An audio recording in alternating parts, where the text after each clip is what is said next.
सहलीतील अपघातग्रस्त विद्यार्थ्यांवर कराडच्या कृष्ण हॉस्पिटल येथे उपचार सुरू आहेत। भाजपचे जिल्हाध्यक्ष आमदार डॉक्टर अतुल भोसले यांनी हॉस्पिटलमध्ये तात्काळ जाऊन जखमी विद्यार्थ्यांची भेट घेतली, त्यांच्या प्रकृतीची विचारपूस केली, तसेच डॉक्टरांशी चर्चा करून उपचारांबाबत सर्व आवश्यक सुविधा तात्काळ उपलब्ध करण्याचे निर्देश दिले आहेत। पिंपळगाव मधल्या पीपी कॉलेजमधले 40 विद्यार्थी प्रवास करत होते। मालवणपासून परत ते नाशिकला चालले होते।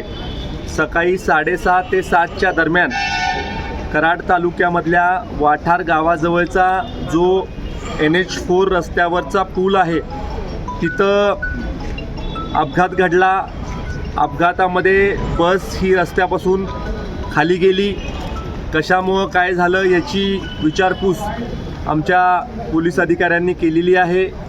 ड्रायव्हरनी माझ्या आडवं म्हणजे बसच्या आडवं कुत्रं आलं आणि त्यामुळं बस बाजूला घ्यायचा प्रयत्न केला आणि ब्रेक चालला नाही, अशा प्रकारचं त्याचं स्टेटमेंट आहे।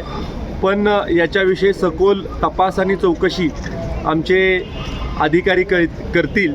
मुळात रोड सेफ्टी नॉर्म्स हे अशा ट्रिप्सच्या दरम्यान त्या इन्स्टिट्यूशननी पाळणं आवश्यक आहे। एक तर रात्रीचा प्रवास कशासाठी केला, इतकी काय मोठी गडबड आणि इमर्जन्सी होती की रात्रीचा प्रवास यांनी केला।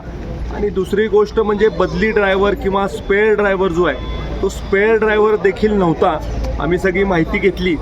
जे 40 मुलं आता ॲडमिट झालेत, देवाच्या कृपेने सुदैवानी त्यापैकी 34 मुलं ठीक आहेत, त्यांना काहीच मेजर इंजरी नाही आहे। ज्या मायनर इंजरीज आहेत त्याच्यावर औषध उपचार चालू आहे। जिथं पेन किलर द्यायला पाहिजे तिथं पेन किलर दिलेलं आहे, ड्रेसिंग करायला पाहिजे तिथं ड्रेसिंग केलेलं आहे। हॉस्पिटलचा डेडिकेटेड स्टाफ कॅज्युअल्टी डिपार्टमेंटचा, ICU डिपार्टमेंटचा आणि न्यूरो डिपार्टमेंटचा या सगळ्या पेशंटची देखभाल करतो आहे। 6 पेशंट जे सिरियस वाटतात त्यापैकी एक पेशंटला स्पायनल इंजरी आहे, त्याचं इव्हॅल्युएशन आता आमचं चाललं आहे। एका पेशंटला फेशियल इंजरी आहे आणि त्यामुळं मोठ्या प्रमाणावर ब्लिडिंग होतं आहे आणि एक पेशंटला सब ॲरेक्नॉइड हिमरेज आहे।